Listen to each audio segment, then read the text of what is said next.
Good morning मेरे प्रिय छात्रों, मैं आपका भाई जयराम जय आपका स्वागत करते हैं आपके अपने यूट्यूब चैनल में। दोस्तों, मैं आपको आज बताने वाला हूं फिजिक्स का प्रथम चैप्टर जो प्रकाश का परावर्तन है। दोस्तों, मैं आपको इस पूरे चैप्टर का नोट्स बनाया हूं। परीक्षाओं को देखते हुए मैं आपको इस चैप्टर का नोट्स बना करके ही बताने वाला हूं। अगर आपको किसी भी प्रकार की कोई दिक्कत हो तो दोस्तों कमेंट ज़रूर कीजिए, ठीक है। समझने में किसी भी प्रकार की दिक्कत नहीं होने देंगे। आप भरोसा रखिए और आप हमारे साथ जुड़े रहिए। अगर आप अभी तक हमारे चैनल को सब्सक्राइब नहीं किए हैं तो हमारे चैनल को सब्सक्राइब ज़रूर कीजिए और साथ में बेल आइकन को ऑन कर लीजिएगा, जिसके द्वारा हम प्रत्येक रोज़ वीडियो डालते हैं और आपको आसानी से उस वीडियो का नोटिफिकेशन आपको पहुँचे और आसानी से उनको आप देख पाएंगे। तो चलिए स्टार्ट करते हैं। तो दोस्तों, सबसे पहले हम देखते हैं कि प्रकाश की क्या होता है। प्रकाश की तो दोस्तों प्रकाश की जो होता है भौतिक की वह शाखा जिसके अंतर्गत प्रकाश की प्रकृति, उसकी कोण और प्रतिबिंब कैसे बनते हैं, इन सारे घटनाओं के बारे में अध्ययन किया जाएगा। इसे ही प्रकाश की कहते हैं। दोस्तों, प्रकाश की जो होता है भौतिक विज्ञान की वह शाखा होता है जिसके अंतर्गत हम प्रकाश की प्रकृति, प्रकाश की कोण, प्रकाश की प्रतिबिंब कैसे बनते हैं, इन सारी घटनाओं के बारे में पढ़ना ही प्रकाश की कहलाता है, ठीक है। प्रकाश की दो प्रकार के दोस्तों, किरण प्रकाश की और तरंग प्रकाश की। तो किरण प्रकाश के बारे में समझते हैं, किरण प्रकाश की क्या होता है। तो किरण प्रकाश की दोस्तों प्रकाश की वह शाखा जिसमें प्रकाश का किरणों के रूप में अध्ययन किया जाता है, किरण प्रकाश की कहलाता है, ठीक है। और तरंग प्रकाश की हम कह सकते हैं कि प्रकाश की वह शाखा जिसमें प्रकाश का तरंगों के रूप में अध्ययन किया जाता है, तरंग प्रकाश की कहलाती हैं। दोस्तों, तरंग आप जानते ही होंगे तरंग क्या होता है, ठीक है। जैसे तरंग की बात करें तो हम यहाँ कह सकते हैं कि किसी निश्चित स्थान पर उत्पन्न विक्षोभ अथवा हलचल द्वारा ऊर्जा का संचरण एक स्थान से दूसरे स्थान तक होता है। इस घटना को तरंग कहते हैं, ठीक है।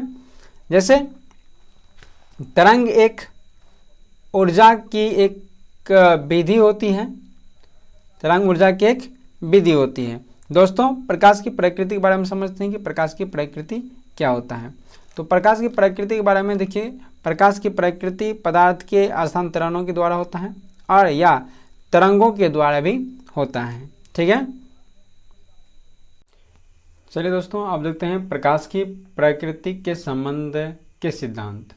तो दोस्तों, प्रकाश के जो प्रकृति के संबंध के सिद्धांत है, तो पहला में है जैसे न्यूटन का कणिका सिद्धांत और दूसरा है ह्यूजेंस का तरंग सिद्धांत।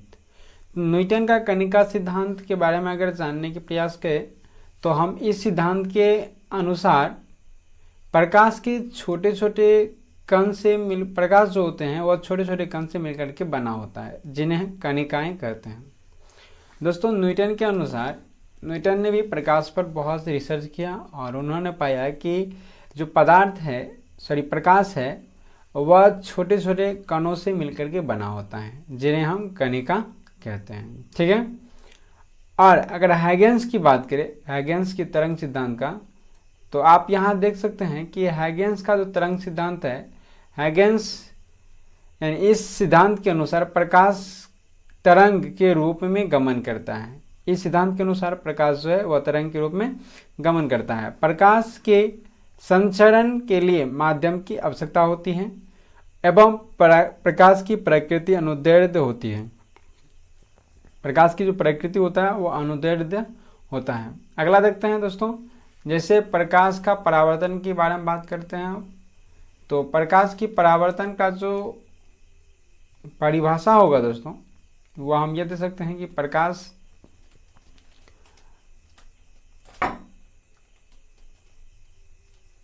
देखिए प्रकाश का परावर्तन।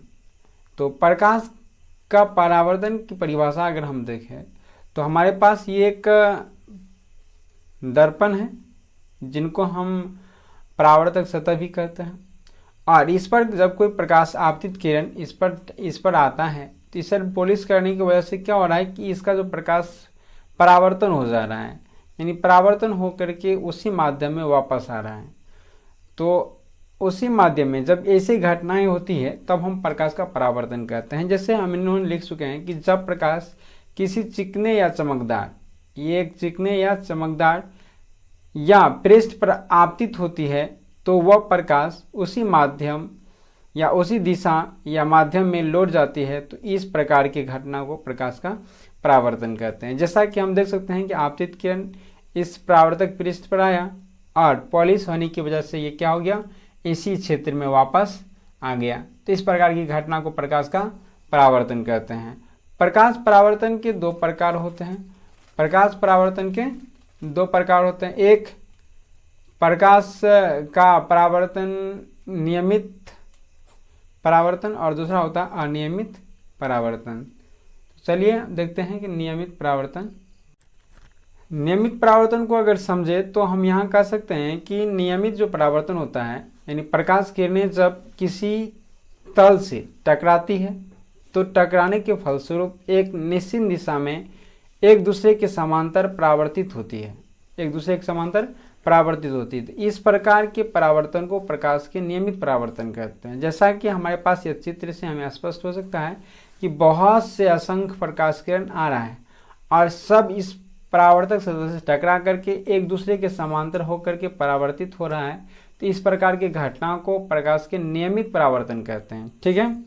उसके बाद अगर हम अनियमित परावर्तन की बात करें दोस्तों, तो अनियमित परावर्तन सेम कुछ उसी प्रकार से होते हैं, लेकिन ये एक दूसरे के समांतर नहीं होता और इनका जो तल होता है वह खुरदरा होता है, समतल नहीं होता। तो इसलिए इनका परिभाषा हो सकता है वह चेंज हो जाएगा अनियमित परावर्तन की। तो हम इसमें कह सकते हैं प्रकाश की किरणें जब किसी खुरदरे तल से टकराती है तो टकराने के फलस्वरूप एक अनिश्चित दिशा में बिना एक दूसरे के समांतर परावर्तित होती है, तो इस प्रकार के परावर्तन को प्रकाश के अनियमित परावर्तन कहते हैं। ठीक है। जैसा कि हम इस स्थिति में देख सकते हैं कि बहुत सारे प्रकाश किरण आ रहा है और ये जो सतह है ये खुरदरे होने की वजह से, उबड़ खाबड़ होने की वजह से ये सभी प्रकाश किरण इनसे टकरा करके बिना एक दूसरे के समांतर ही वापस लौट जा रहे हैं। तो इस प्रकार के जो प्रकाश की घटनाएं होगी या इस प्रकार जो प्रकाश की परावर्तनें होगी वह अनियमित परावर्तन कहा जाता है। अगर प्रकाश परावर्तन से संबंधित कुछ महत्वपूर्ण परिभाषाओं को देखें तो दोस्तों आप यहाँ से देख सकते हैं कि प्रकाश परावर्तन से संबंधित कुछ महत्वपूर्ण परिभाषा, जैसा कि हम फर्स्ट में लिखें आपतित किरण, चिकने या चमकदार सतह या पृष्ठ पर आने वाली प्रकाश किरण को ही आपतित किरण कहते हैं। जैसा कि हम उदाहरण में देखे थे दोस्तों कि जब कोई प्रकाश किरण किसी चिकने या चमकदार सतह पर आती है तो जो प्रकाश किरण चिकने या चमकदार सतह पर आती है वास्तव में आपतित किरण वही होता है, या हम कह सकते हैं आती हुई किरण को आपतित किरण कहते हैं। ठीक है। चलिए अगला देखते हैं। इसके बाद देखते हैं कि परावर्तित किरण। तो दोस्तों किसी पृष्ठ या सतह से टकराकर लौटने वाली किरण को परावर्तित किरण कहते हैं। जैसे ओ बी, इस चित्र में हम देखें तो ओ और बी जो है वो एक परावर्तित किरण है। ठीक है। ओ बी परावर्तित किरण है। अब इसमें अगर तीसरा देखें तो आपतन बिंदु को ओ से लिखा जाता है। परावर्तक पृष्ठ के जिस बिंदु से प्रकाश किरण परावर्तित होती है उस बिंदु को आपतन बिंदु कहते हैं। ठीक है। फिर से एक बार देख लेते हैं। जैसा कि यहाँ हम लिख चुके हैं, आपतन बिंदु परावर्तक पृष्ठ के जिस बिंदु से प्रकाश किरण परावर्तित होती है उस बिंदु को आपतन बिंदु कहते हैं। ठीक है।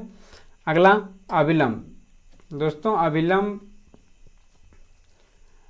परावर्तित पृष्ठ के आपतन बिंदु और पर डाला गया अभिलंब को ही अभिलंब कहते हैं। लंब को डाला गया लंब को अभिलंब कहते हैं। ओ एन, जैसा कि चित्र में हम यहाँ देख सकते हैं कि ओ एन जो है वह कहाँ है।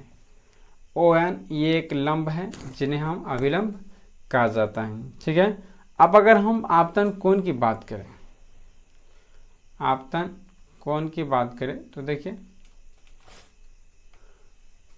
हमारे पास आपतन कोण की परिभाषा ये दे सकते हैं कि अभिलंब और आपतित किरण के मध्य बनने वाली कोण को आपतन कोण कहते हैं। ठीक है, और परावर्तन कोण की बात करें तो परावर्तित किरण और अभिलंब के मध्य बनने वाली कोण को परावर्तन कोण कहते हैं।